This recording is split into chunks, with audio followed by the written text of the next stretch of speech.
Right. Because they would have been 21 years of age or less. And then, of the 700, I figured half of them are deceased by now. So we're down to about 350 possible survivors out there somewhere. So I started searching and put an article on my website. And it took about a year. And the first hit that I got was from a girl in Australia. No way. She said, I was on that train. And then she gave me the name of 4 or 5 other people in Australia that were on that train. And then it began to snowball that she knew somebody in Israel, and they knew somebody else, and they knew somebody else, and the thing just snowballed. And I found 275 of these possible 350 people. And when you find them, do you just contact them and say hi, or is there... by email? Yeah. Yeah. That's all I can do because they're scattered all over the world. Right. And so this guy Gerd Kleestadt was one of them, and but he found you before your website. No, I found him. Oh. Yeah, he had a brother, Peter. They now live in Holland. They were born and raised in Holland, and of course were arrested and taken to Bergen-Belsen, and then we liberated them. Then he went back to his brother went back to Holland, and he went to Switzerland. So that's where he lives today. So you had found him, but he had found out that you were in Paris. Yeah, right. Okay. Yeah. Okay. Yeah. And how many? Do you remember how many men were in the 2 tanks, the Jeep, and then with the infantry company? Well, there was the tank commander, and he has 4 men in the tank, with a driver, an ammunition guy, and a gunner. And then they had, I think there was 8 infantrymen on each tank, riding. In case they get into an ambush, they could hop off and fight and kind of protect the tank. So there were 2 tanks with 4 men and 8 on them, and there was a Jeep that only had Major Benjamin and his driver. So there was just a very small contingent that was the very first ones. But y'all looked pretty intimidating with the tanks, and that's probably why they took off, the Germans. Yeah. What was your, I guess, was it still called an MOS at the time? Well, I was a first lieutenant and a liaison officer at that time. And I was with another unit, the 120th Regiment. But the one I'm speaking of, the tank unit, that was a 743rd Tank Battalion. And you guys just kind of ended up together somehow just to do patrol? They had a liaison officer, and we both worked closely together. And so the liaison officer of the 743rd told me that they had intercepted this train, and said, you want to go and take a look at it and see these people? And so I went over there with him and saw the situation. And we went back to division headquarters, and we're telling the higher-up officers about the situation, that they needed some medical help. And were these people the bare bones thin kind of? Some of them were, and some of them were in fairly good shape. Probably not been in the Bergen-Belsen for probably very long. Well, some of them been in there 4 or 5 years. Yeah. And those people were in pretty bad shape. This train was about 40 cars. 40 cattle cars. And they were just jammed in there like sardines. All of the trains? Yeah. Wow. About 75 people in each train. And they hardly had room to sit down or lay down or anything. They had just stand up, and they would just crumple to the floor from exhaustion. Was there anyone deceased on the trains? I think we took about 20 bodies off the train. The rest of them were close to skeleton. Was that probably the most gruesome thing you encountered during the war? Yeah. And looking back on it now, I mean, you know, probably the most joyous moments from World War II are these liberations of, Oh yeah. you know, and typically it seems like when people think of a liberation of a concentration camp, it's the actual physical place. So this is kind of a unique circumstance, it sounds like. We started the fight, of course, in June of 44, the invasion of Normandy. Were you involved in D-Day? Oh yeah, not D-Day. I went in 5 days later. The 13th of June is when I went on ashore. But we were in the second wave, right behind the 29th Division, which was the first wave. But back in the States, we never heard the word concentration camp. We never heard the word Holocaust. We heard a little bit of rumblings that the Jews were being mistreated in Germany. Right. And that was very public before even the start of the war. Well, it was not very well publicized. Really? There was just little small articles in the newspaper about the Jews being not tortured, but mistreated in Germany. And well, we didn't believe it. It was propaganda. And then again, we read another article similar to that, propaganda. In all of our training, we never heard the word humanitarianism. If you meet a train with the people on, if you liberate a camp, this is what you're supposed to do. Never heard that. That was never spoken about. All through France, we never saw a concentration camp. We never even thought about the Jews being concentrated and tortured. The word Holocaust wasn't even invented. Went across northern France, through Belgium, into Holland, into Germany, into Western Germany. You still see these articles about the Jews being concentrated in camps now. Well, we didn't see any of it. We didn't think anything of it, didn't believe that. The U.S. had been doing the same thing with Japanese, but not to a torturous degree. So we continued on. We crossed the Rhine River on the 24th of March, and our next objective was Brunswick, Germany. We captured Brunswick on the 10th of April. Now on the 6th, 7th, and 9th of April, this is when they loaded up these trains at Bergen-Belsen. Now Bergen-Belsen was just located within 100 miles of Brunswick. And the southwest corner of Germany? It's in the north. Really? Yeah. Okay. Yeah.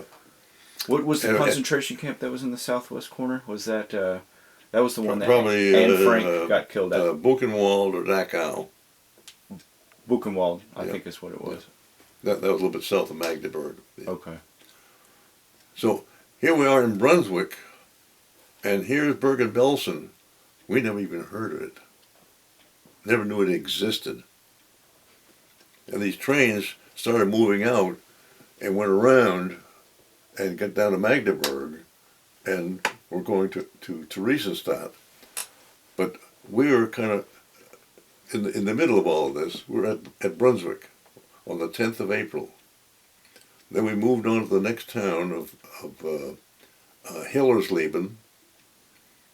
There was a nice German air base there that we captured, barracks and a hospital. So we took that over, and then our next objective was Magdeburg. So we moved from Farsleben about 5 miles, or about 10 miles, to this little village of Farsleben. And there was no opposition. We went right through the little town, but as we went over the hill on the east side of it, looked down in the valley, this is where the train was located. And of course we had no idea what it was, but this was our first encounter with the Jews. the concentration of Jews. Was it the first encounter for the military overall? Yep. Really, that train? Yep. Yep. Now, Wow. about the same time, to our south, I guess probably 150, 200 miles, they had just found Buchenwald. But word hadn't spread yet, probably. And nobody ever knew about Buchenwald until the tanks arrived at the gate of this enclosure, barbed wire enclosure, and then they found this is Buchenwald. And then they found it, oh, this is a concentration camp. How many days? Do you know how many days apart was Buchenwald liberation and the train liberation? Maybe a day or two. Nothing. Okay. Yeah. Now So the we were Russians all pushing on a parallel line, and we found the train, and they found Buchenwald about the same time. Which in the train? I'm sorry. The date of the train was That's 13th of April. Yeah. Now the Russians assumably had found these concentration camps. Yeah. They had found Auschwitz in January, but we never heard about that. Right. They kept that secret because they didn't think that the Americans would believe what they had found at Auschwitz. There was journalists there, and they were writing their stories, but the Russians would not let them transmit those stories back to the States. They censored everything. So we never knew about the liberation of Auschwitz until after all of our liberation. Right. While the train was sitting there trying to determine where they were going to go, they were able to get off and mill around a little bit. So then that's when we appeared, and they started coming up to the tanks and the jeep. And one of the tank commanders was a Jew, George Gross. And one of the girls who had been in this train, in one of the passenger cars, she and her little daughter approached the tank, and they started hollering back and forth, who they are and who are you, and In what language? Nobody could understand them. Was it? But this one girl, Gina Rappaport, she was a very well-educated Polish girl, and she could speak 7 languages. So, trying out all of her languages, she found out George Gross could speak a little bit of Yiddish. So they're able to communicate. And she began to tell him where they had come from, when and where they were going. How did she approach y'all? Was it in a group of people from the train, or did she come up by herself? Well, there was a small group from the train were trying to migrate up. They saw the tanks on the hill, and they started migrating toward them. So they figured it could be Americans. Yeah. But they didn't know for sure. Not for sure, yeah. And so as soon as she was able to communicate with George, then she passed the word on, these are Americans and we're liberated. Right. So what was it like approaching the train? Had everybody already been let out, or did you all... No, these 2 cars, they had a little bit of freedom because they were able to get out of those cars. But the rest of them were in these cattle cars. They were sealed in there. And it's not until actually our men went to those trains and opened up the doors and began to let those sardines just fall out. They were next to skeletons, and they were just fell out the doors. Were they clothed, or were they clothed, or did they have? They had the pinstripe. I guess they didn't have the stripe pajamas on. They had their civilian clothes. Yeah, this whole group was sort of a civilian type. So you guys maybe just went one train after the other and pried them open. Yeah. And what was the reaction like after you had let them? It was a pathetic situation. Some of them could hardly talk. They could hardly move. They'd been in this train for 6 days, coming from Bergen-Belsen. And the train could only move at night, because anything, if that train was moving in the daytime, our Air Force could see it, and they would go down and strafe it. And so anything that moved, the Air Force was down strafing it. So they could only move at night. And they would stop like at dawn in the morning and give them their daily ration, which was like a cup of soup. And that soup consisted of a pot of water with some potato peelings in it. They would peel potatoes, for their own use, and then take those potato peelings and put them in the kettle and make soup out of it. Or it might be turnips, sugar beets, the skins. That was their soup. And that was all they would get for each day? That's all each day. They get 1 cup of that soup. And they were lucky if they got 1 or 2 of the peelings. Now, they're in these cars. Of course, after they finished eating, they would herd them back into the cars again. And for sanitary facilities, they had like a 5-gallon bucket over in the corner. Well, it didn't take long for a 5-gallon bucket to fill up with 75 people. And further, the guy over in this corner couldn't get to the bucket. I got to go right now. Right now! He couldn't get to the bucket in time. I got to have bowel movement. I got to go right now. You can't get to the bucket. Let it run down your legs. So if you can imagine 6 days of that, the stench that came out of those cars. Plus there was probably rigor mortis had set in for a few of the... A few of them, yeah. A few dead bodies. Did you have to participate in removal of those? No, the medics took care of all of that, yeah. Did any of them who were strong enough kind of, sometimes you'll see them, very dramatic scenes in movies and such of them, just embracing... Oh yeah, they wanted to embrace us, but we didn't want to embrace them because we didn't know what kind of disease they might be carrying. Did they end up carrying diseases? Well, some of them had typhoid and some typhus. Which are probably very contagious. We didn't know that, and so we didn't want to have any physical contact with them. And furthermore, they were loaded with lice. We could see the lice crawling in their hair, or on their body, their clothing. You could see it? Oh yeah. They were just loaded with lice and fleas. And we didn't know what else. So we didn't want to have any contact with them. They wanted to hug us and embrace us, and kiss us. How did you keep them off? Did you just kind of back away? Just back away from them. What, how old were you at the time? 27. 27, yeah. Okay. Yeah. So that's when I had to go and get transportation to get these people out of there and move them back to Farsleben, where we had this hospital and barracks. And by that time, the American Red Cross had moved up into that area, and the American military government. So I turned them over to them for further processing. And that's when everybody got separated. You mean the people on the cars? Hmm? The people on the train cars? Yeah.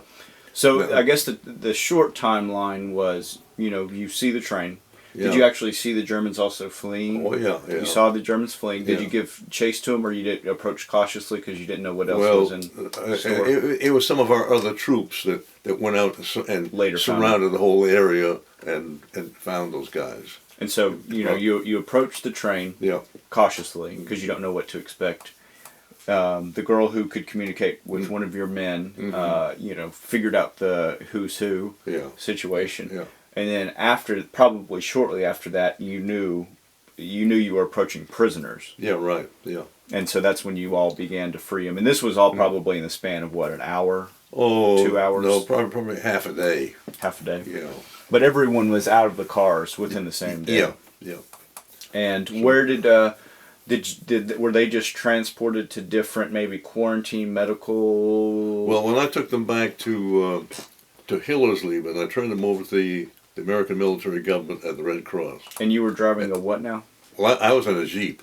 Okay, so you probably didn't have very many. I had a convoy of about 50 vehicles. Oh. That had loaded up all those, as many of those Jews. We had to make, I think, 2 or 3 trips back and forth to get the 2,500 people moved up there. Well, now they were so filthy with urine-soaked clothing, feces, covered with lice. The guys in the American military government had them take their clothes off and put it in a pile and burned it. Just to be safe. So here they are all stark naked. And the engineers, of course, they had been forewarned of this group coming. They had set up shower heads. Now, these people had heard through the grapevine about Jews being taken to camps and put into a shower. And they would release a Zyklon B gas and eliminate them.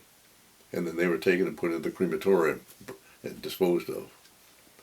So they thought these shower heads were going to be the Zyklon gas again. That's why they stripped them of all their clothing.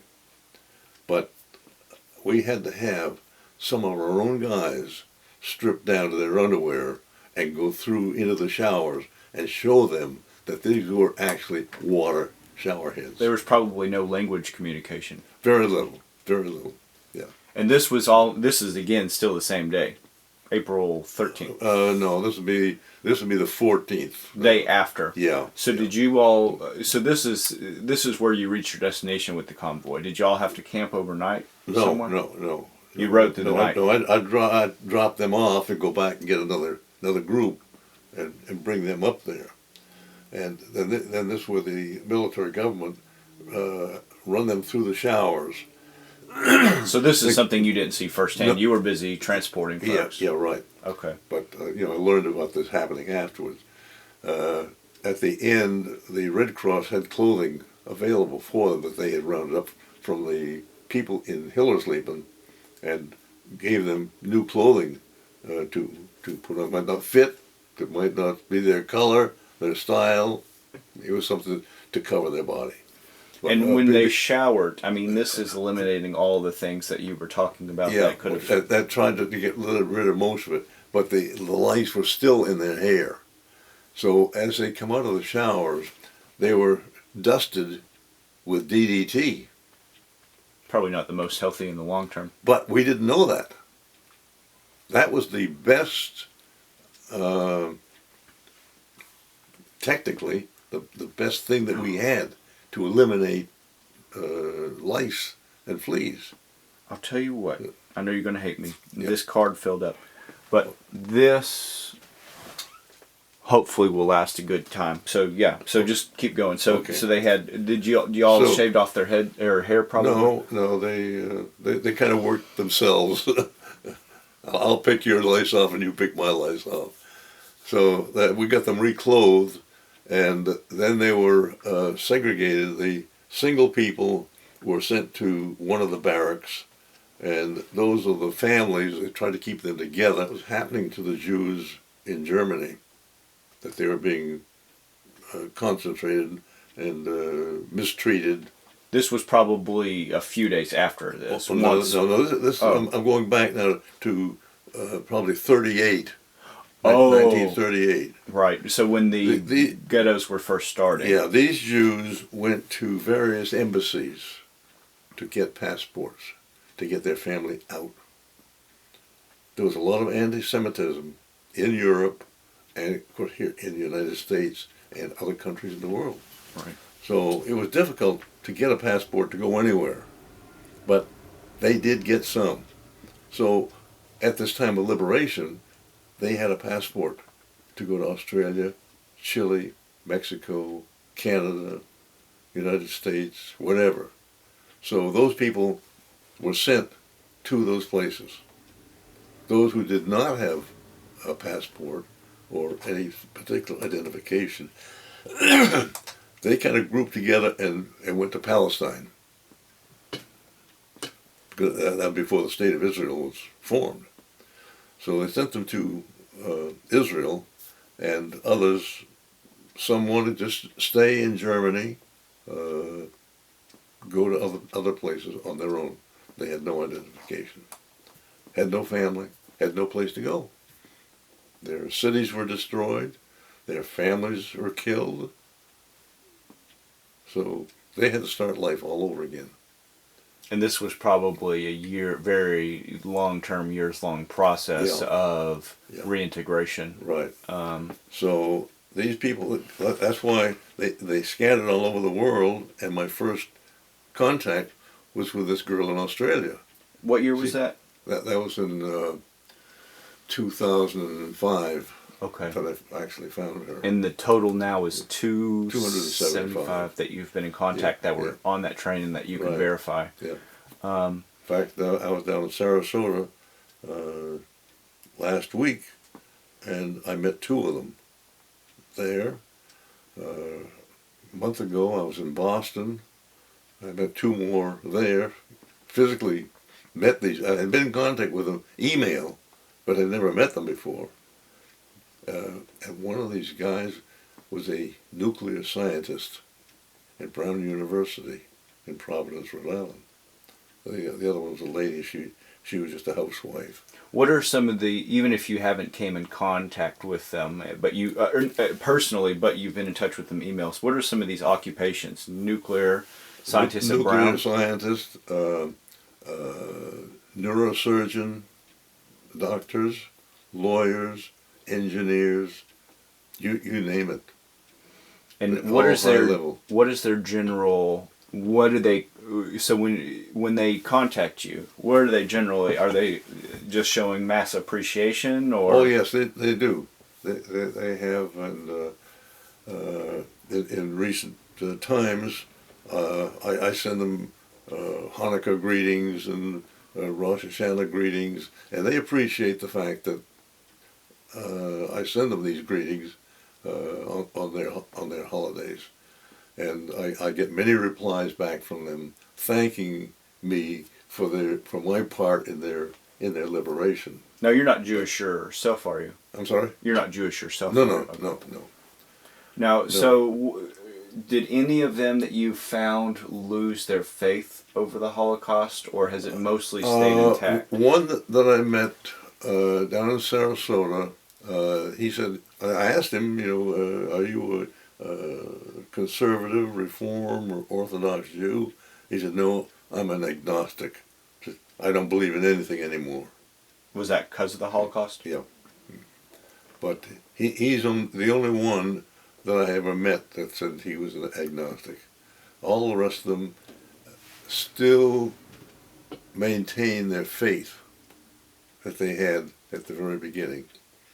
And I find that in talking with them, how did you survive through this from day to day?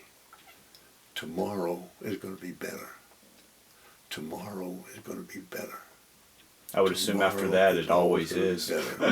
After what they've gone through. This is what saved them. Right. Knowing that tomorrow is going to be better. That's their faith and their hope. Where was the camp? Okay, so I know where the train was. It was about to cross the Elbe. Yeah. What about the camp you were transporting them to? What was the drive time and where was that? Well, Theresienstadt, from that point to Theresienstadt was probably about 100 miles.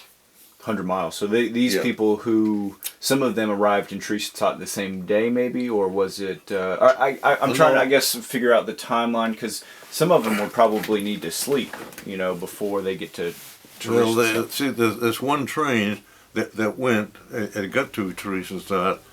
I think they got in Theresienstadt about the 21st of April, okay. And this other train that the Russians captured, I think they captured them on the 23rd of April. Mm. So they were much longer on the train than our train, right. Because we captured them on the 13th of April, and they had only been on the train for 6 days. So what? I know on the train that the Russians captured, we heard there was about 150 dead bodies in that train. Probably every hour that you leave the train unliberated, there's a higher chance of mortality. Yeah. So were these folks were probably very nervous on the car ride. Oh, they were. Yeah. Did some of them try to flee? Yeah. No. They figured anyway was better than where they were. Yeah. Yeah. And of course, when they stopped the train at dawn to give them rations, those guards were always right close by, so that there was no chance of escaping. And their condition was just horrible. It was so bad that when they opened up the cars and let the bodies, skeletons out of the cars, they stunk so bad that our guys had turned around and puked.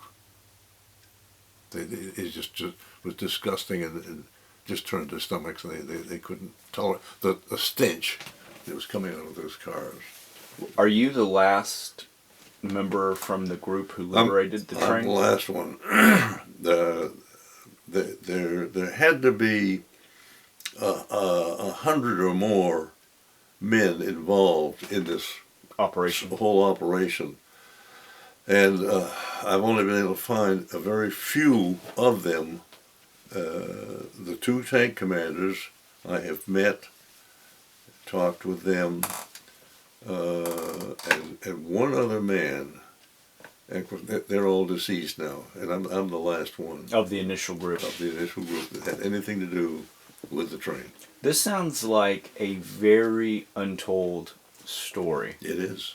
Has anyone ever written a newspaper article? Well, Senior Times and maybe, but something that puts this into the public knowledge. No book or. No. To me, that's surprising. Especially with this being the first. Was the Bergen-Belsen, do you think it was the day before, the day after? It was not liberated until the 18th. 18th. 5 days after we found the train. Oh, 5 days. Okay. Yeah. This camp commander wanted to get the people out of there. So he sent the trains out on the 3rd, 5th, and 7th of April. Then the British came, I think it was maybe the 15th. Of April, that they came to the camp. So this whole group of people had been taken out, but there were still people there. And when did you set up the web? So you set up a website specifically with the intention of finding train survivors. Well, not with that intention. Oh, just to write about it. The fact that I wrote the story about it. Right. See, and the girl read it. Hey, I was on that train. She was just Googling it and stumbled upon it. Yeah. And what year did you set up the website? Oh, 2005. 2005. So that would have been the same year that the first person contacted you. Yeah. Correct. I'll be darned. Yeah. Yeah. And there's no way of you connecting a person now with, at the time, there was no personal connection maybe at the time of the liberation, right? It was just you were more concerned with transporting them away from the train. Yeah. Yeah. So tell me a little bit more. Then, 3 years ago, a young lady, she was the daughter of one of these survivors in Israel. She organized a reunion because her father had become a doctor, and he had never talked about the reunion, the Holocaust period to his family at all, and she wanted to learn more about it. And through him, she learned that he knew 1 or 2 other guys or people in Israel that had been survivors, and they knew somebody else, and on it went. And she found a pile of these survivors in Israel, and she sent letters out to them and telephone calls, and organized a reunion 3 years ago in this town of Rehovot. Which country? In Israel. Oh, still in Israel. Yeah. Okay. And I was invited to go to Israel and speak to these people. There's a Weizmann Institute in Rehoboth, which is a very highly a scientific organization, and they had like a little a mini motel there, and I stayed at the Weizmann Institute, and they had an auditorium there, and they invited all of these people to come. There was about 500 people there. Of that, there was about 80 of these were survivors. They brought their children, their grandchildren. Oh, 24, about 25 men? Yeah, more or less. And you were one of them riding on the tank? There were truck drivers that were transporting these people. There were the medics that were taking care of these sick people. 100 overall, maybe 25 in the initial group. Yeah. And you were one of the 25. Yeah. Were you riding aboard a tank? Or in it, or were you sitting on it? No, I was in. I mean, my own Jeep. Oh, yeah. With the major you were referring to. Well, he had a Jeep of his own, but I had as a liaison officer, I had 2 guards, my driver and 2 guards with me at all times. So I had a Jeep full right there. So how many Jeeps total were there?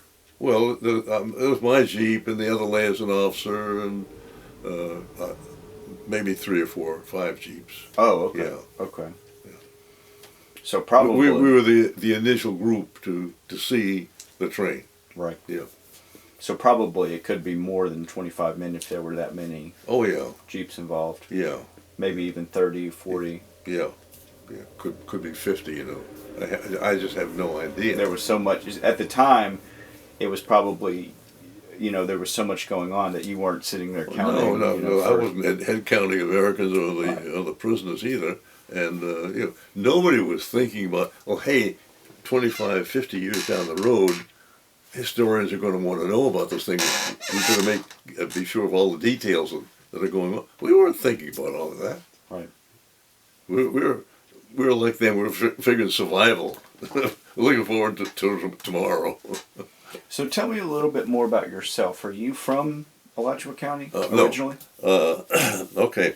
Originally, I was born in Boston, and my father's business, he was a machinist, and they moved to Vermont when I was about 10 years old, I think about 1928, and I was more or less raised and educated in Vermont.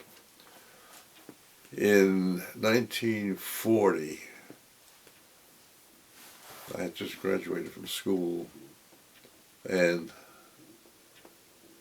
looking for a job. They had just instituted the draft for military.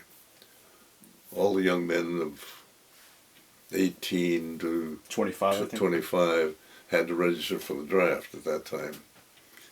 And in trying to get a job, employers did not want to take you on and then lose you 2 or 3 months after training to the military. Then they have to hire somebody else and train them a little bit and then lose them to the military. So unless you had your military training, they didn't want to hire you. And of course, at that time, the draft was for 1 year. So you had to enlist and serve 1 year, then you'd come back home and you had your military training, you were eligible to get a job. When were you drafted or did you enlist? No, I volunteered on the draft, and my number didn't come up, and I got tired of waiting, and I found out that the local National Guard had a vacancy. And I went down and talked with the company commander, and I enlisted right there. What do you remember the date? That was the 1st of December, 1940. So this was before the war. Oh yeah. So I wanted to get my year training over with and come back home in 1941 and get a job and little did you know at the time. So I enlisted with this company K of the 172nd Regiment, 43rd Division, and they were getting ready to go to a camp somewhere for training because you do much training in the wintertime up in Vermont, and the winters are long. So the plan was to come here to Camp Blanding. So we came by train to Camp Blanding and did our basic training, and we were ahead of schedule in our training, and we're getting ready to go back to Vermont, and Pearl Harbor erupted, and that put us on a.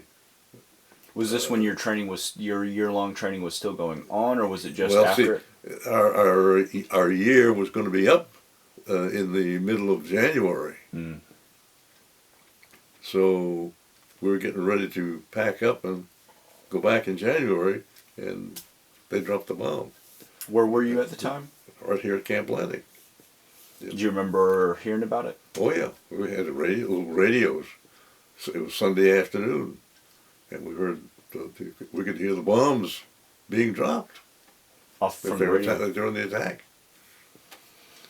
And so, what was your timeline for once the war had started?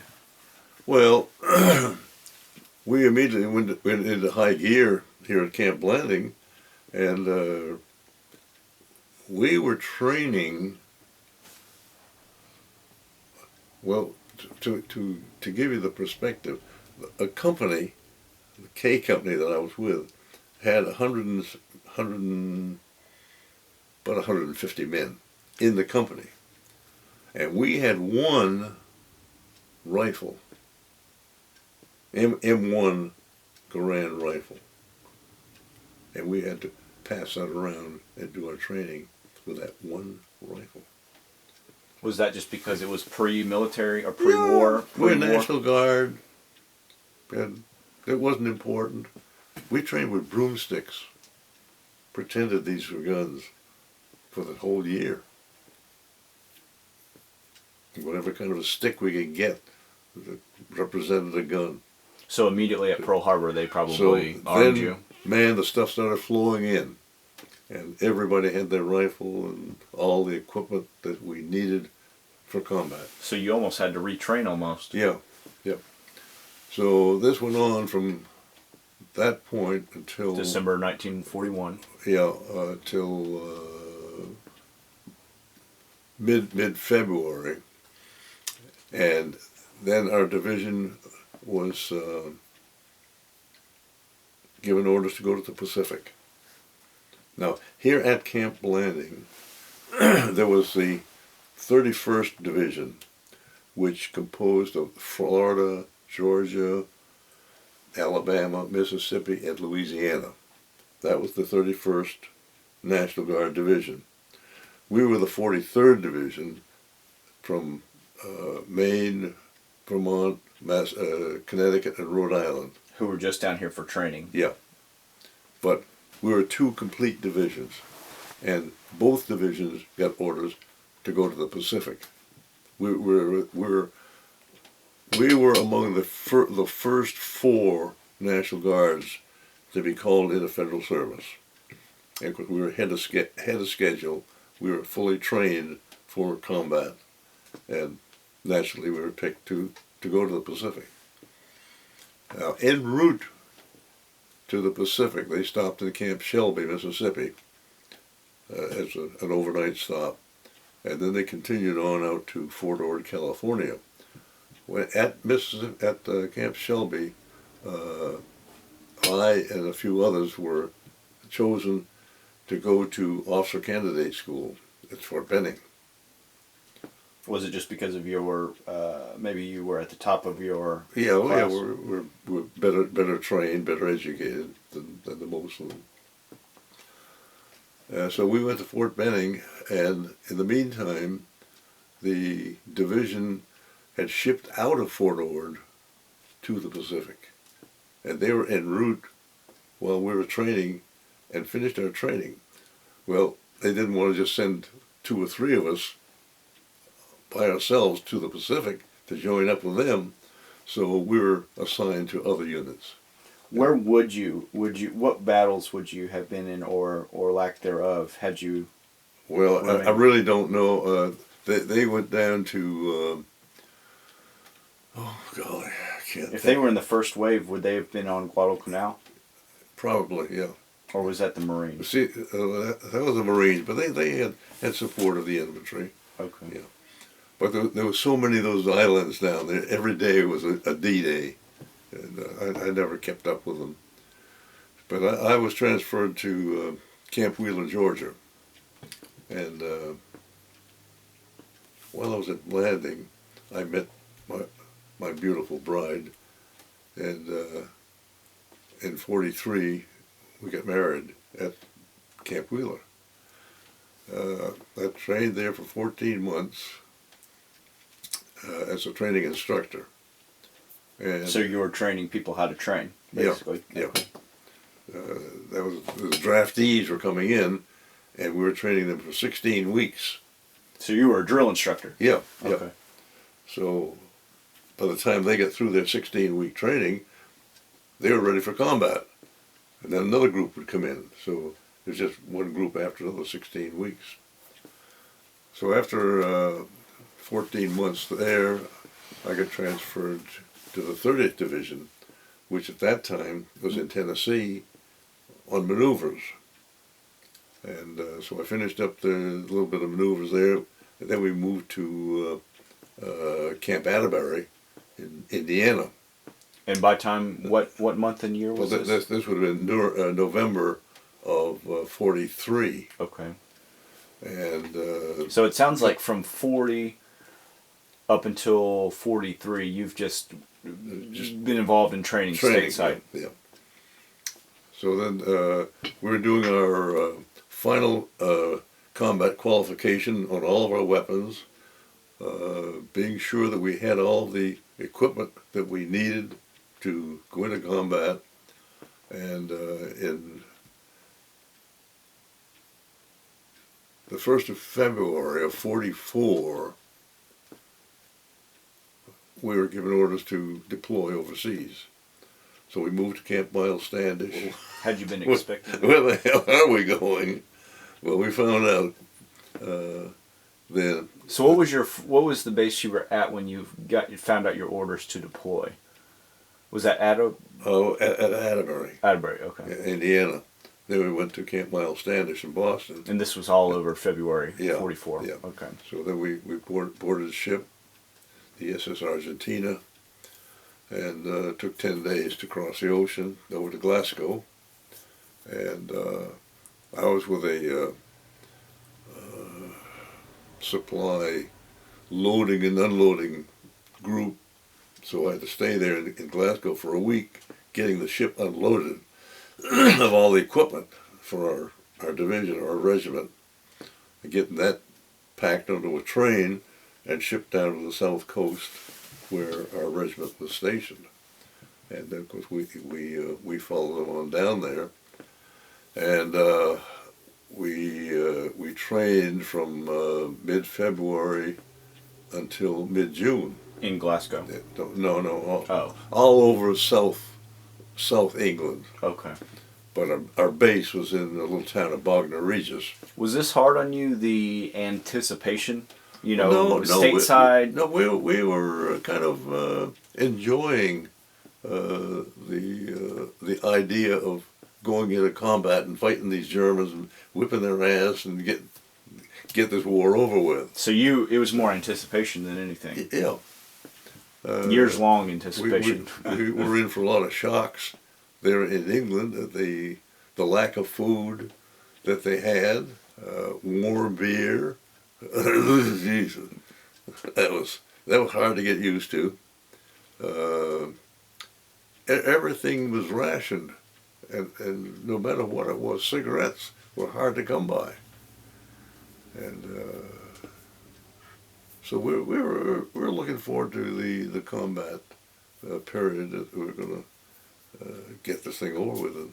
So your first actual mission was follow a second wave after D-Day. Correct, yeah.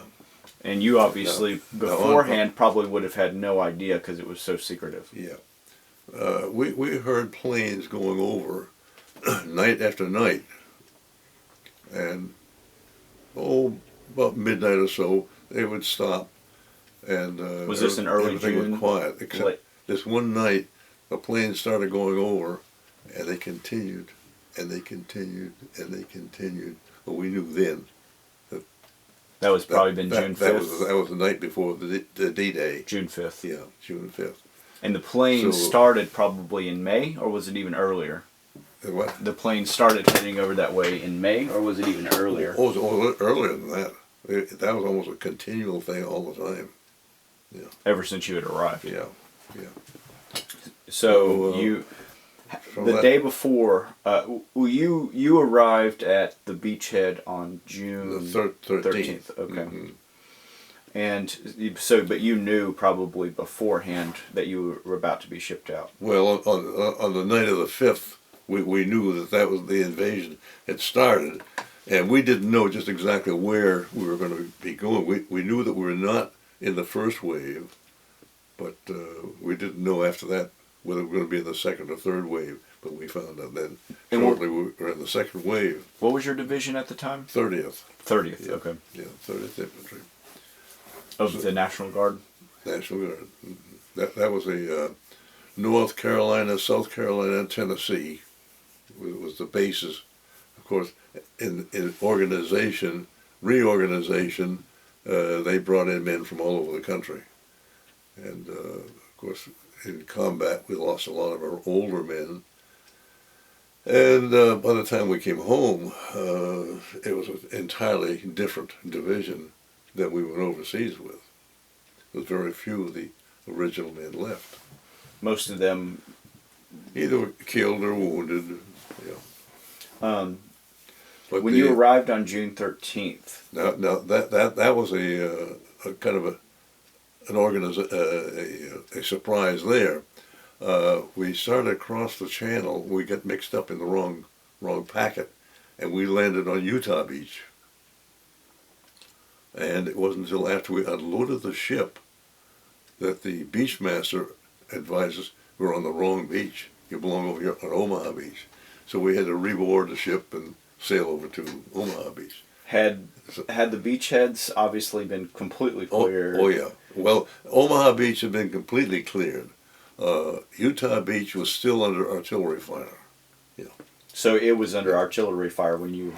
Yeah. So that would have been your first point of contact with conflict, was that? Correct, yeah. Omaha Beach. Yeah. Was it still June 13th? No, it had been, about 4 or 5 miles in.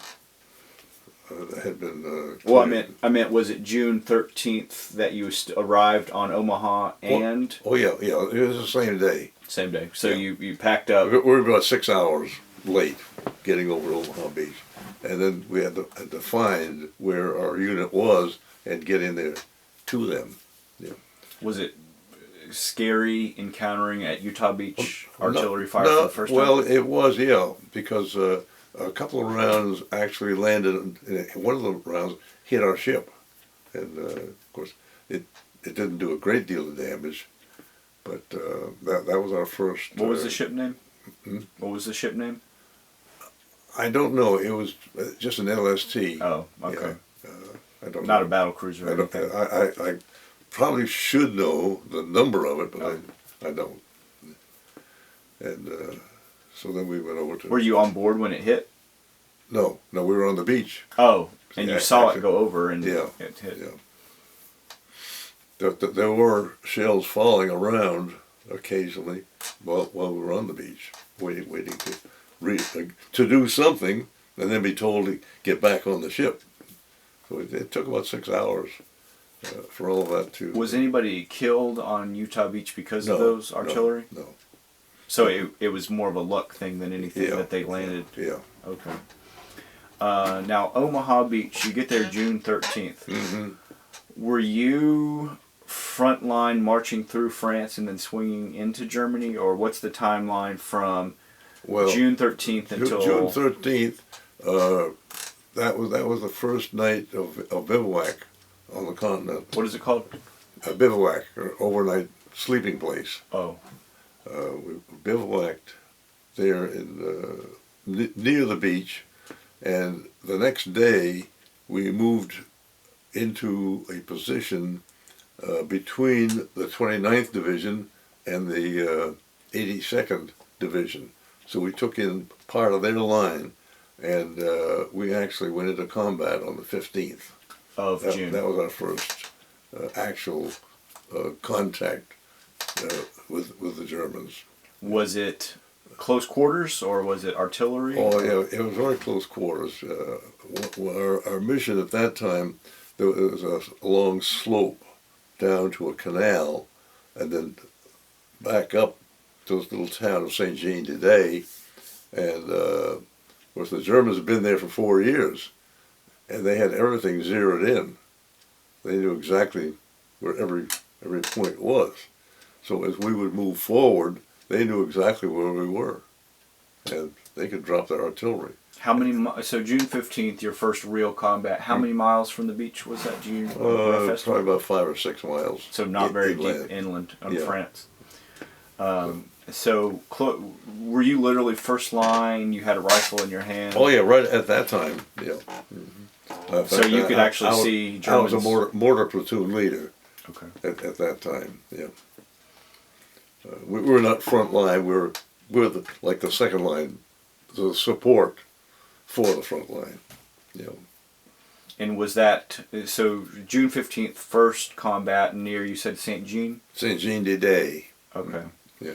And so, what was this? Tell me about what happened between then and then leading into the Battle of the Bulge. Was it just a constant march inland with skirmishes across France? See, we're in this hedgerow country. Right. And we had never trained in hedgerow. We didn't know what hedgerows were. That was something new to us. So we had to do our training on the ground, learn how to fight in the hedgerow country. And it took us a month from the time we first started combat until we arrived at St. Jean de Day. Now that was only about maybe 2 miles. But so about a month it took us combat. A month Yeah. to go 2 miles. Was it a point where you actually could see the Germans, and where, I don't know how they kept track of points or awards on the Eastern Front, but was it a situation where, you could see the Germans and you could confirm when they were in your sights and you had... Oh yeah, we knew approximately where they would be setting up a defensive position behind another hedgerow, and we'd drop our artillery wherever we thought that they were. Did you yourself have any close calls in this time? Not really, because I was a liaison officer shortly after that, and what is a liaison? Liaison. Liaison. Yeah. Okay. It's a personal connection between two headquarters. I was the personal headquarters between the 120th Regiment and the 30th Division. Now the division has 3 regiments out here in front, and they have to control these 3 regiments. We have telephone communication. We have radio communication. Telephone wires are laid out by the side of the road.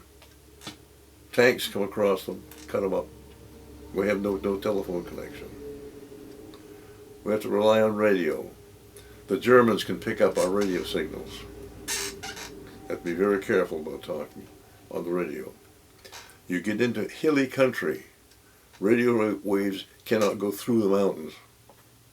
They hit the mountain and they bounce off into space. Atrocities, obviously you saw them on the train, but kind of what was it like, what describe some of the images you saw as a liaison officer? Other than doing my own duties, we had very little contact with the French people.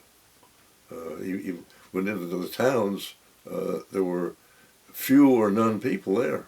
The Germans had driven them all back because they didn't want them to have contact with us and tell them where the German locations were.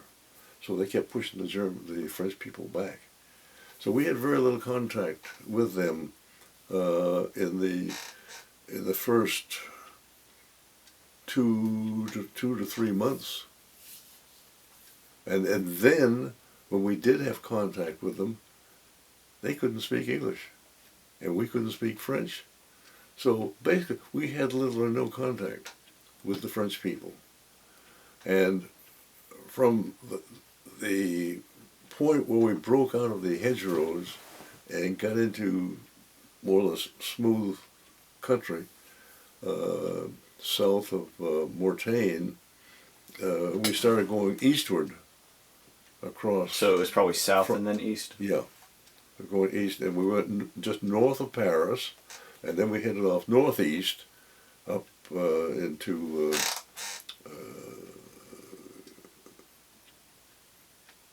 Cambrai, Valenciennes, and incidentally, we went into some territory, I can't think of the name of it now, that we had fought in World War I, that we had liberated the Somme, the Battle of the Somme.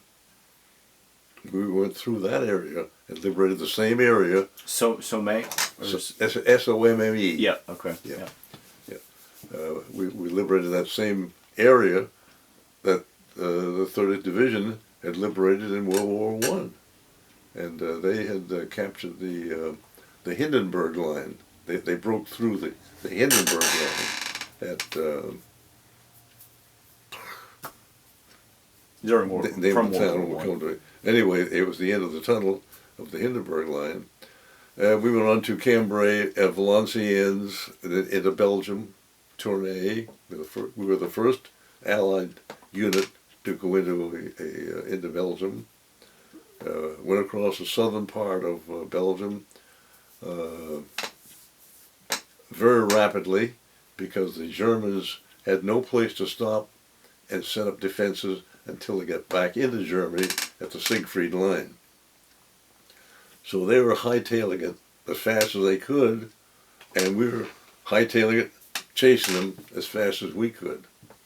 And the consequence was that all of our supplies had to come from Omaha Beach by road up to us, and we were outrunning our supply line.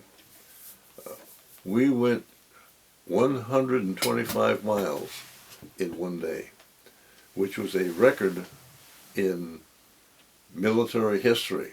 Really? The 30th Division of the National Guard? Yeah. They never, any unit ever went that far, that fast, being in contact with the enemy. Was it, were they just mostly retreating at the time, the Germans? Yeah. They weren't putting up much of a fight, I guess. Leaving, delaying action. They leave a few men behind to slow us down. Of course, we take them out and keep on going. But we were going so fast that we were running out of gasoline, dropping off trucks, vehicles, all kinds, on the side of the road, out of gasoline. And we finally got to the southern part of Holland. We were the first Allied unit to enter Holland. And we got there at Maastricht and Kerkrade, which is right on the border of Germany. And we were exhausted, we were out of gas, we were short of food, we were short of ammunition. Everything had to come from the beach. Right. And we were just moving so fast, they couldn't even keep up with us.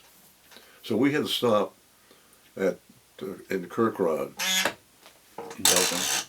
and wait there for supplies to build up. We were there for about a month, waiting for enough supplies to build up, and gasoline, ammunition, so that we could crash through the Siegfried Line and keep on going. Do you remember what month this was that you had to wait? We entered Holland on the 14th of September. No, I'm sorry, the 10th of September.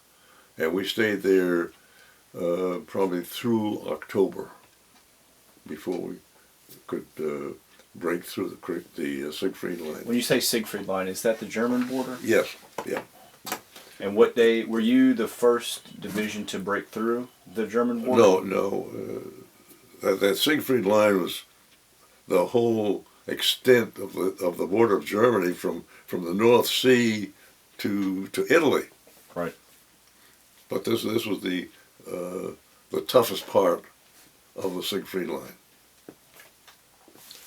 But we broke through there in late October, early November, and we were going to start going up north to go around the Ruhr industrial area, and other divisions were going to go around the south, and we're going to close in and cut off the entire Ruhr area, which is the industrial center of Germany that was supplying the German army. So if we could cut them off, then the German army had no supplies. We started doing that, and in mid-December, the Hitler hit us down there in Belgium and in the Ardennes. What were you doing? What were you doing? Do you remember the first day of that wave coming in? Of the Germans coming in? Right. No. See, we didn't know what was happening. Right. We were planning to move north to start this encroachment around the Ruhr, right. and they hit us down there in the Ardennes. So we had to stop this mission and reorganize, and on the 17th of December, go down to Malmedy. And of course, we're there from the 16th of December through January and into February before we stopped the Germans and pushed that line back to where it was initially. Did you ever see frontline combat during this, or were you still a liaison? No, I still liaison. Yeah. Okay. Yeah. So did you ever want to go to the front line, or did you ever want to go to the front line, or you were just doing? Not particularly, because I knew what was what was up there. Right. Right. Yeah. So, do you remember specifically? So, you were about to swing north, but your division, the 30th Division of National Guard, had to come down to assist and battle the Bulge. Yeah, we were stationed in the vicinity of Malmedy, right. And other towns around there, Stewmont, Stavelot, L'Église. We had some very hard battles in that area. Now the idea of Hitler penetrating our lines, he knew that we had just put out the 106th and the 99th Divisions on this 85-mile front, very thinly strung out. He knew that. And he knew that's a place to hit. And he did. And he captured almost the entire 99th Division and a big part of the 106th Division. At, what is it? It starts with a B. No, this is coming through the Ardennes. Okay. Yeah. Now, no idiot would ever start an attack in the mountains in the middle of the winter. It's idiotic, but he did it. And he damn near got away with it. His main mission was for this General Scorzini to break through and go to Liège and then to Antwerp. He would have had the 1st and the 9th Army completely cut off. They couldn't get no supplies. Right. So that was his mission. And our mission was to stop him in that Malmedy area. Now this is a mountainous area, very steep hills, narrow valleys. And once a tank column starts crawling up through there, the first tank that gets hit stops the whole column. You got a river here, and you got a high, steep mountain bank here. They can't get by, so they're stuck. So there's 2 or 3 different routes that we were controlling that he was using to get to our area. Now, in our area was the town of Stavelo. And at Stavelo, we had established a gasoline dump. There was over 1 million gallons of gasoline stacked up in 5-gallon cans in Stavelo. And that was the goal of Scorzini, to get to that gasoline dump so he could refuel his vehicles and go on to Liège and Antwerp. Right. So they had the intelligence to know the gasoline was there. Yeah. They knew exactly where it was.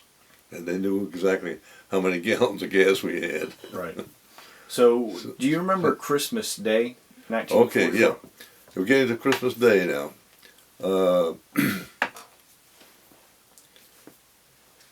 Everything was quiet on the Western Front.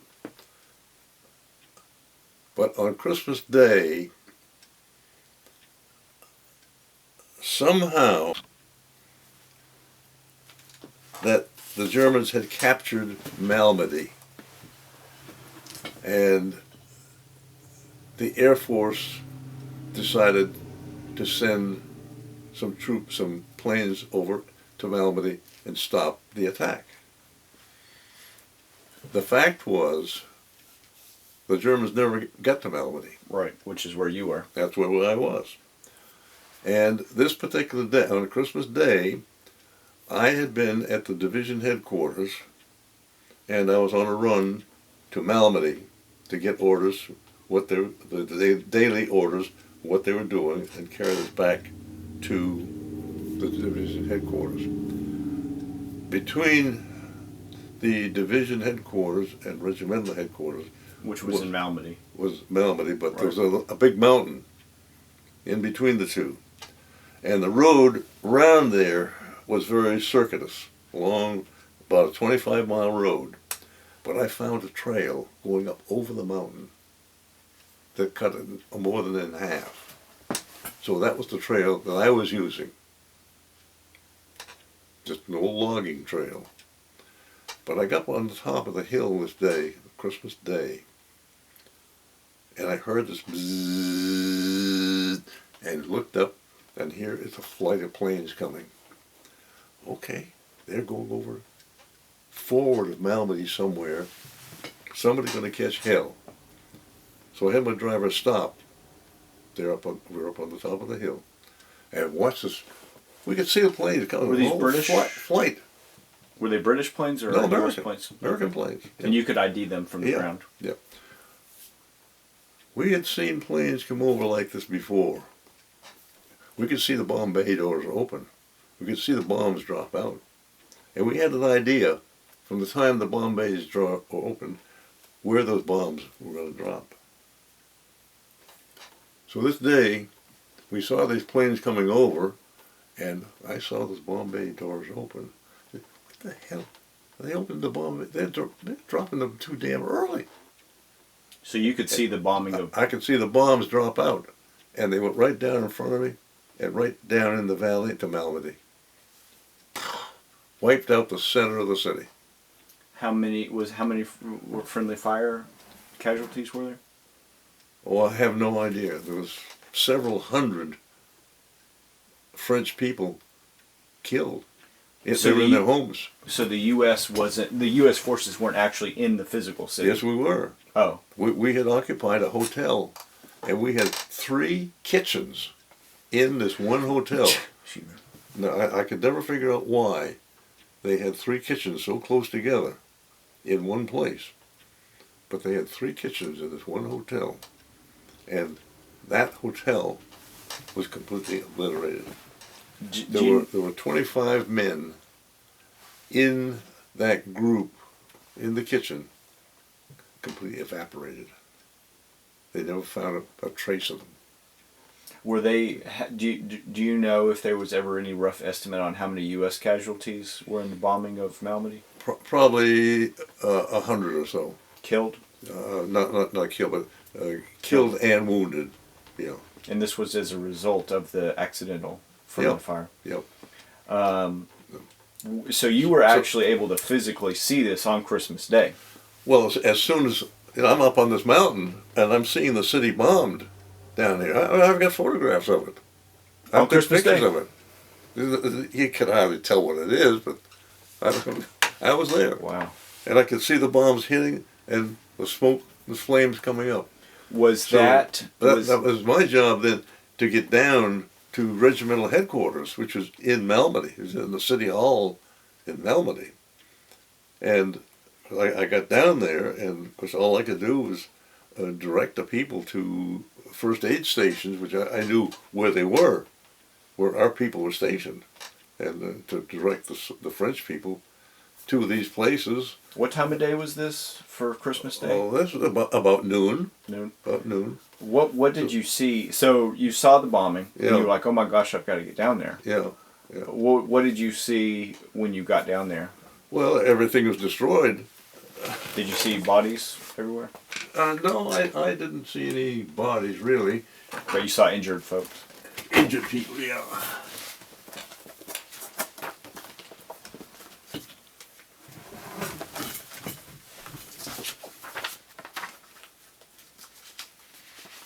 That was our division headquarters. In Malmedy. No, little town of Francorchamps, just outside of Malmedy.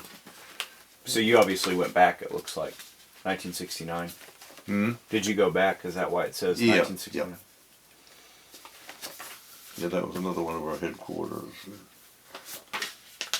That was German Tiger tank. That was Malmedy pre-war. That's an old photograph of pre-war Malmedy, how it looked. And well, that's one of the pictures. This is Malmedy right in the center here. You can see it's hazy. Is that from the bombs? Yeah, that's the smoke from the bombing. Do you have these photographs scanned in? Yeah, most of them I have. Could you email me? I can send them to you.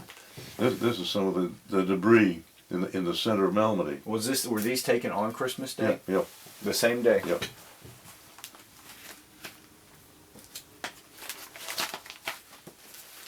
Yeah, there's a cathedral.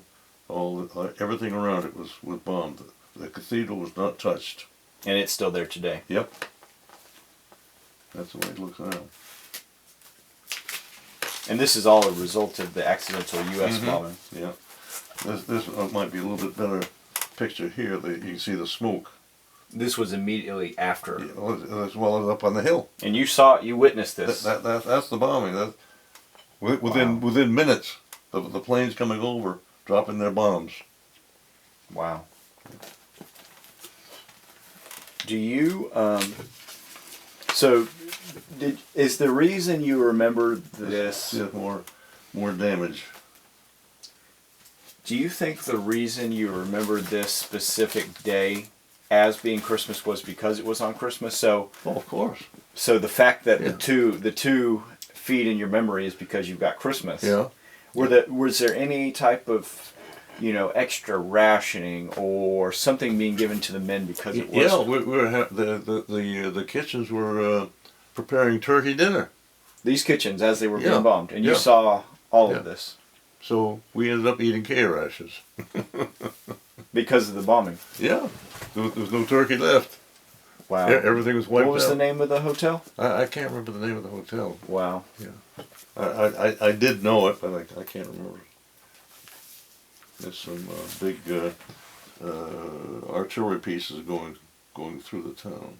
So have you, because it sounds like that you have memories of two very crucial moments, the train and the bombing. Mm-hmm.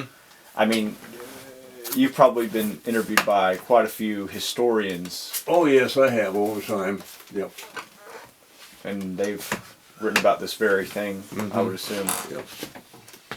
I mean, what was that like? What was going through your head as you were watching that? You were like, oh my gosh, these... An idiot, what the hell they bombing Malmedy for? It had already been captured. Yeah. Do you remember which day it had been captured? Originally. Oh, well, originally it had been captured back in October. October. Yeah. So did you ever find out, or has the military ever found out, how word So these planes had taken off from England. Yeah, yeah. Did you ever find out how word had spread up to England to result in the bombs being dropped? No, we never did. Just a miscommunication somewhere? Yeah. But someone had to have given the order. Yeah, somebody gave them, because we learned later that they had read in the Stars and Stripes that Malmedy had been captured by the Germans. And you've probably searched for that article that they read, right? Yeah. So who gave Stars and Stripes that information, we don't know. That's where it started. And that was published back in England, and they read it and they, hey, let's go over and play bombs with these guys. So the K rash, so obviously about noon, the bombs are dropping. Yeah.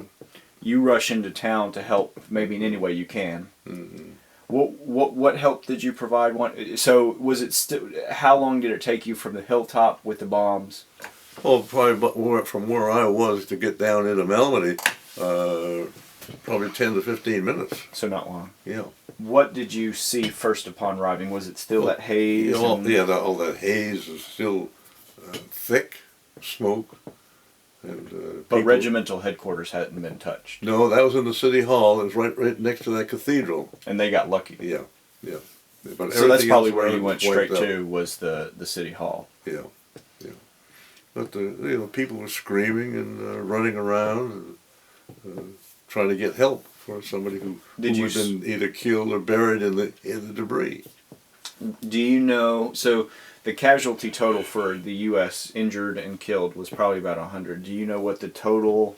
Is there any type of list for French people included, or it would be hard to evaluate? I guess. Not that I know of. Yeah. Was that hard, witnessing that, and knowing you couldn't do anything? Well, yeah, because I knew that people were buried in this debris, and not knowing if they're alive or dead or injured or what. Could you hear people screaming from in the debris or on the street? Yeah. Really? Because I come down the hill, and I got to a point where there was so much debris in the street, I couldn't drive. So I had to walk probably a half a mile to get to the city hall. And in that period of time, I could hear people screaming and running around and asking, where they could get some help. Have you ever met one of the bomber pilots? No. They probably afterwards. I mean, what was the news like spreading of the friendly fire? Was it pretty heartbreaking? Do you remember? I don't remember that right after that. Yeah. Did you pull anybody out of debris? No, not actually. The K rations, I guess, that you had to. Well, when that turkey evaporated, we immediately started eating K rations. So once things had settled down in the city. Yeah. Was that the only friendly fire bombing of the city? That one instance? Yeah. Were you scared that they came back the next day and bombed us again? The U.S.? Yeah. Yeah. So on December 26th, they bombed the city again. I think it was the 24th and 25th. Yeah. Oh, so you had witnessed the second bombing? Yeah. Okay. Yeah. Did you know going in that they had been bombed the day before? No. The first bombing, they didn't do much damage. It's sort of fringe stuff. There was a second bombing on Christmas Day. They did the big bombing. Yeah. And so, just as soon as things settled down, was it kind of a group gathering for Christmas and eating the K rations, or had the bombing eliminated anything everybody special? Everybody was spread out. So nothing. So there was going to be a little bit of special happen, but because at of the hotel, there was going to be a lot of celebration. That they're going to bring each company was spread out around the town, and they're going to bring the company in and feed them.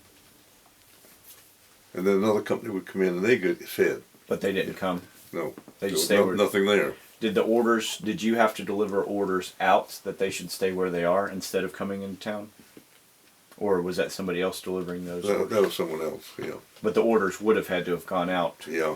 What was the mood like among the soldiers in and around the town after that had happened? Well, do you remember anything specific? Kind of scary and blaming the Air Force for making an error.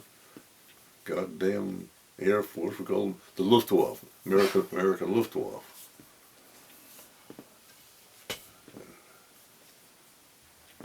From that point on, we're very, very anti Air Force.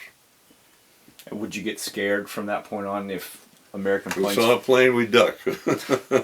Like literally, you would. Yeah, that's absolutely. Yeah. Because you didn't know where the bombs would drop. Yeah. And then, when were you? So, you were here. That was probably your most, if you could call it memorable. That's probably what sticks out in your mind most from the Battle of the Bulge. Moving onward, what was the timeline there? So the German offensive style. I believe they had another offensive New Year's Eve or New Year's Day. Didn't they launch a secondary offensive within No. It was all that one battle the other day. December 17th through mid-January, maybe? Mid-January, we started pushing them back, and we had our line restored back to where it was when they first hit us in December. Right. By mid-February. Now, what was your timeline then? Was this a general push back into? Okay, from that point, we went back to our original positions in the east of the Siegfried Line, up near Kerkrade, the Dutch border, and going on our mission to go up around the north side of the Ruhr industrial area. So during the latter part of February and the first part of March, we were moving up around the western part of Germany and around the northern part of the Ruhr industrial area, and then that took us to the Rhine River on the 24th of March, 24th and 25th. Then we crossed the Rhine River. And they've been saying that there's no indication of any concentration camps or concentration groups of Jews or anything else. And here we're now, 24th of March. We crossed the river, and our next sorry, was it the Elbe? That is the Rhine. Rhine. The Rhine River, which is about a quarter of a mile wide. It's pretty big river and very swift. So we continued on from that point of the Rhine River to Brunswick, and we arrived at Brunswick and captured that the 10th of April. Now, as I said before, just a little bit north of us is this concentration camp of Bergen-Belsen, right, which we never heard of. Right. And what was the date again of the train spotting, the initial one? The 13th. 13th. Yeah. So we moved on then to Hillersleben on the 12th, and then to Farsleben on the 13th. And then our next mission was Magdeburg, which is about 10 kilometers further on. So it sounds like outside of the extraordinary circumstances of the train and the Battle of the Bulge, that month-long period, it sounds like everything else was town hopping for you. Yeah, right. Town hopping towards central Germany. Yeah, yeah. When were you discharged from the military? Oh, not until 1949. 49. Yeah. So were you I've been about 10 years. 10. Were you in occupied Germany afterwards, or what? Yeah, I came home with the division in August of 45, and was stationed at Fort Jackson for about 6 months, and then I was reassigned to the European Theater for occupation duty, and I got assigned to Frankfurt. And I was the assistant post exchange officer for the Frankfurt district. Was that U.S. control? I know there was 4 divisions. Yeah, that was American controlled area. Did you make it to Berlin? Not at that time. No. No World War II period. No, you never made it. I was back in Berlin in 2005. once everything had cooled down Yeah. quite a bit. Everything was all cleaned up by that time. Most things. I actually had the privilege of visiting Berlin this past summer, and there's still, I don't know if you noticed it when you were there, but there's still shrapnel and pop marks yeah. from... Did you see Checkpoint Charlie? Yes, Yeah. that's a little bit artificial. That's that's not the original. They've replaced it with a... I don't know if it's different from when you were there, from when I was there, but it's very tourist trappy now. It's not the original building. I've got some pieces of concrete from Checkpoint Charlie. Really? Yeah. I got they're at the Camp Blanding Museum. I'll be darned. Yeah. So in occupied Germany, I guess, where were you, Victor? So I believe Germany surrendered May 2nd, was it? 7th. 7th. Yeah. Okay. Mm-hmm. Where were you? Do you remember where you were? At Magdeburg. Okay. Magdeburg, Germany. See, we were on the Elbe River. That Right. was the dividing line between us and the Russians. Oh, okay. And we didn't know that. Right. We were fighting to get to Berlin. We had the maps. Everything we had was laid out to go to Berlin. We arrived at the Elbe River there in mid-April, and two of our units crossed the river, and they went about 25 miles Into German or Russian. into Russian territory toward Berlin. And then they told us, you can't do that. You have to come back on this side of the Elbe River. Did they run into the Russians? Or No, they hadn't got there yet. Oh, okay. But why do we have to come back? Because that's the demarcation line between us and the Russians. We didn't know that. So even before the war was over, Yeah. there was this division starting within Germany. So we had to just sit there from mid-April until the 1st, 2nd of March before the Russians come up in front of us. They went into Berlin. What do you remember? What your first thing? How did you hear that the Germans had surrendered? How do we hear? Or how did you individually? Do you remember? Well, we knew that the Russians had closed in, and so it wasn't just like a all-out they surrender. You knew it was coming. Yeah, we knew it was coming. Didn't know exactly when until the Russians actually closed in on Berlin, and it capitulated. And then, like the next day, it was announced officially that, big deal. It was nothing to us. We had been not fighting since the 18th of April. We captured Magdeburg. We couldn't go any further. So the war was over, as far as we were concerned. Was this a time when you finally could maybe have a special dinner, or was there?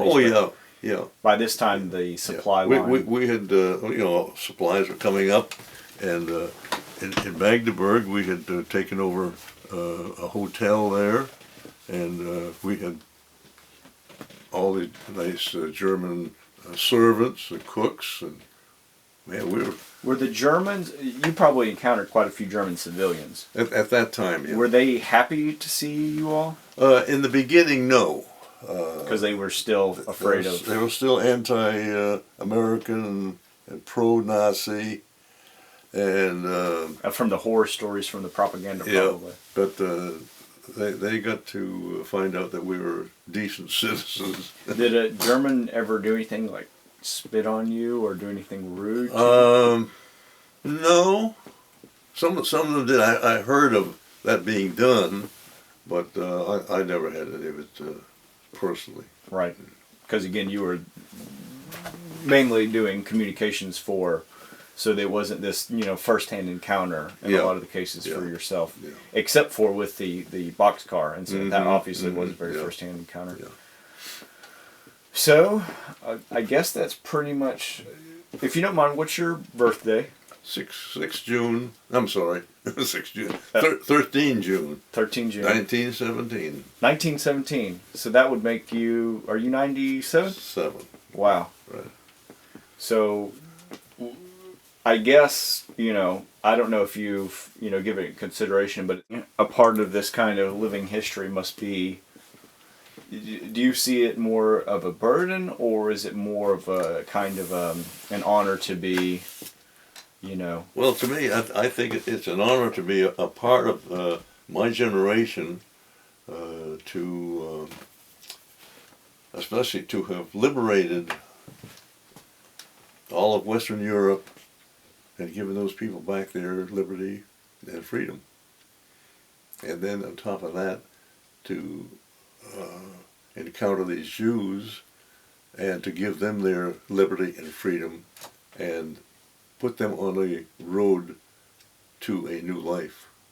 Neurosurgeons, lawyers. I've seen these children, dirty, stinking, nasty Jew kids, trash, to come up from the ashes and become high-level professional citizens in our society and a part of our culture. And you played an integral role. I played a role in that. And that's my reward, to meet this guy, the nuclear scientist. If I hadn't helped to save him, he'd have gone on to the crematorium. What was your career? So you were discharged from the military in '49. What was your career after post-military? I went to work at the University of Florida. Really? Mm-hmm. Went there for 17 years. What was your... I was an office manager there in the data center. Data center, okay. Nerdsea. What year did you retire from UF? 79. 79. Have you been retired ever since? Retired, but not idle. Not idle. This doesn't sound like it. Traveling all the world to meet those people. Yeah. Well, my goodness. Have we touched on? I guess what brought you to Gainesville? Was it the job? I'm sorry? Was it the job that brought you back to to Gainesville originally? My bride. Oh, she wanted to come here? She was raised in this house down here, this next house. She was raised here. Her father used to own this property. Really? So we bought 10 acres from him and built our house here. So wife's family brought you to this area? Yeah, we had a choice when I got out of service. My parents were living in Boston, and there was a choice of living up there with them or living down here. Right. My stepfather worked for the Standard Oil Company, and he was getting ready to retire, and they were talking about moving to Florida because of his health. And so there was no point in us establishing a home up there and then my folks moving down here and her folks being here. So we decided just to settle down here. So after a few years, we settled here in 1950 when I built this house. This house? Yeah. You've been in the same house then for 64 years? 64 years, yeah. So after we were here for a few years, my parents moved down here. They lived in Gainesville. I like it. I like Gainesville. I lived in Atlanta before this, and anywhere you go after that is up from there. Traffic mess. Is this I guess the written? Let me give you that. Yeah. That's what I'm. Were they able to? I guess they can't remove it. Oh yeah, they can remove it.